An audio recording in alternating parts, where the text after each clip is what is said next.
Today we are going to talk about what disembarkation is like this morning here in Los Angeles. We're just going to be walking out of our room here in just a minute, so I've got a lot to tell you about that. I'm going to talk to you about putting your luggage out in the hall the night before you disembark and lots more. So let's go ahead and get started.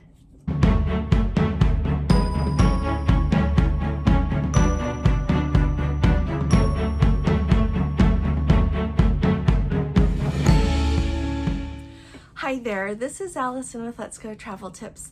Today is Saturday, it is April 13th of 2024, and we are here in the Port of Los Angeles on the Discovery Princess. We are going to disembark here in just a few minutes, and if you are new around here, we have been on that total Eclipse cruise here. We had 10 days down to Mexico, so if you have been missing any of the videos that I have been putting up, I invite you to go back and see them. We're sharing some footage of where we've been. I've got a video all about the Eclipse, and we have really been off our normal schedule as to what time we usually put our videos up. Some of them have been in the middle of the night with enjoying our group on board and having Gordon have time to edit and get the videos up. So we're going to go back to our normal schedule starting now. Okay. Let's talk for a minute about disembarkation. If you are new to going on a cruise, or if you've been before, I want to hear from you in the comments, because when you are ready to disembark, a couple of days before disembarkation, they bring you your luggage tags. They bring a piece of paper with it that lets you know, for example, we need to be out of our cabin here by 8 o'clock, and it has the list of all the different tags and where you go to meet as you are going to disembark the ship. So it'll tell you, be to this lounge at 8:15, and then when they call, like in this situation, it would be Brown 3. When they call that, then your group disembarks, you go down through the terminal, pick up your luggage, and off you go. So the important thing to know is you pay attention to what time it says you need to have your luggage out in the hall.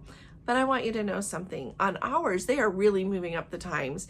It used to be, like, I remember when we first started cruising, it was like midnight. Have your bags in the hall by midnight. Then it got moved to 10 o'clock. Last night, it said to have your bags in the hall by 8 p.m. So here's something that I want you to know. Try to have your bags in the hall by 8 p.m. It's a courtesy to the crew on board. They have a lot of luggage that they have to move.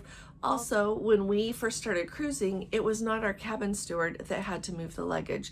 They didn't deliver them to the cabin on embarkation day, and they did not have to move them in the hall the night before disembarkation. But now that's how they do it. And so not only are the cabin stewards having to do that, but they have to do a lot more individually than they did before COVID.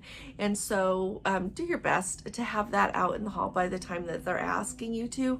But at the same time, like, don't be panicked. Don't get up from your dinner and think that you have to have your bag in the hall by 8 o'clock or else you have to walk off with it in the morning. That's not the case either. We have had ours out a little bit late before, and when something's come up that we're a minute late, and it's okay. They will come and get your luggage, and it will be in the terminal for you in the morning. So don't be panicking about it, but do be conscientious. Do try to get it out by the time that they ask. But I think it's really important to know they'll come and get it quite late. So that's about that. The next thing that I want you to know, we're going to take you along here as we're going to take a transfer today from the port here in Los Angeles over to the airport. So we're going to take you along so that you can get a feel for it, what it looks like and what it feels like here in Los Angeles. We usually take a transfer to get from the airport to the ship here in LA, but since we had a group this time, I was a little bit worried about everything, so we ended up taking an Uber. And I want you to know, it didn't make any difference. We got here and the line was huge to check in. We should have just, I don't know if the word is should have, we could have just taken a transfer and it wouldn't have made any difference in our embarkation time. So just wanted to give you a heads up about that. Everything went really smoothly, staying at the Hilton LAX, and we will stay there again next time we come. Princess also, their hotel that they always offer for the night before the cruise is the Marriott LAX airport. And so if you're someone that likes to go with the Princess option, you can book that. They meet you the day before when you arrive at the airport. They meet you, they take you to the hotel, and then the next morning they will take you from the hotel down here to the cruise port. That's what Princess does with all of the Princess hotels. And here's a thing to keep in mind too, when you're trying to decide If you want to book a separate hotel, or if you want to go with the Princess Hotel option, first of all, know that you don't have to pay for a separate transfer to get from the hotel down to the port. That's all included in the price that you pay for the hotel.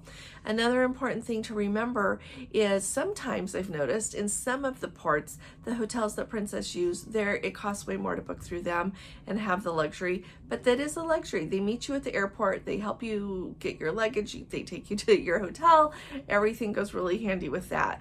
But at the same time, sometimes it costs a lot more for a hotel that you could book on your own. It costs more to book it through Princess. And so I would just kind of weigh it out. The unique thing here in the Port of Los Angeles and at LAX there is how much we paid for our LAX Hilton room is very similar to what Princess is charging for that Marriott there at LAX. And so I recommend that if you appreciate that luxury of having them meet you at the airport and then bring you down to the port the next day, it's not really a cost difference, but it's really handy. The other thing to keep in mind last of all is that when you do that, you're going to want to book that as soon as you know you want to do that option, because they do sell out. I've noticed that a lot of the hotels become available maybe about it depends on the port. Sometimes they come available like a year out. Usually lately I've been seeing them a little bit closer. I think it depends probably on how long established they are with those hotels. But just really, as soon as you know that you want to use a Princess Hotel, book it. If they're not quite available, keep an eye on it. I've got a sweet lady that let me book her cruise, and hers was not available for a while there. And so she would just send me an email and remind me to look every week, and I would look, and finally it showed up. And so keep in mind that that's a really good option for a lot of ports as well. Here's another update for you. As we have been here in our cabin, we need to be out of here in about 10 minutes because we have to be out by 8 o'clock.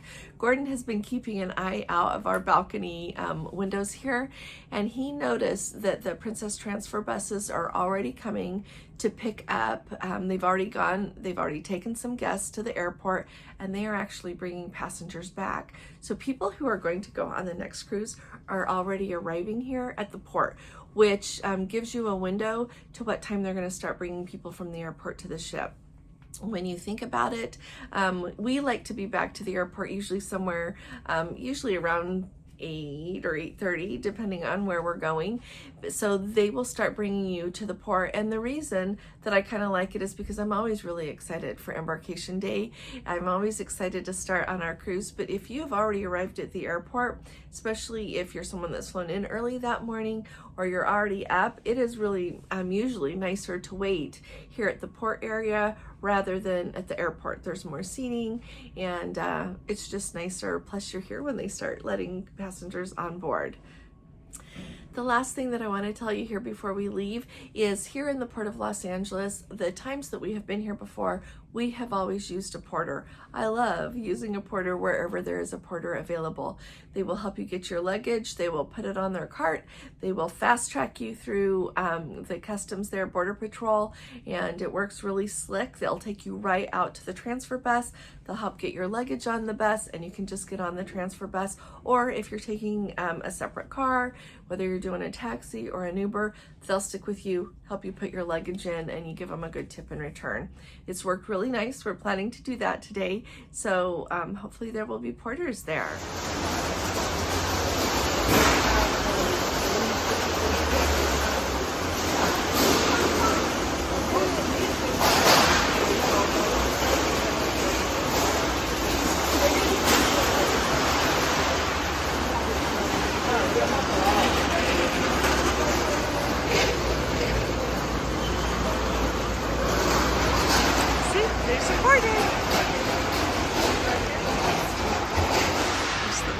And then see at the end here they have like purple 6, purple 7, all the colors with the numbers so you can find your luggage easy.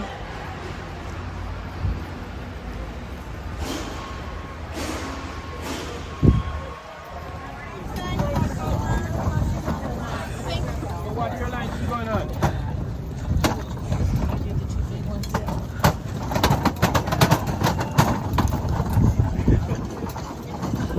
What airline?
haven't subscribed to our channel yet, will you please hit that subscribe button?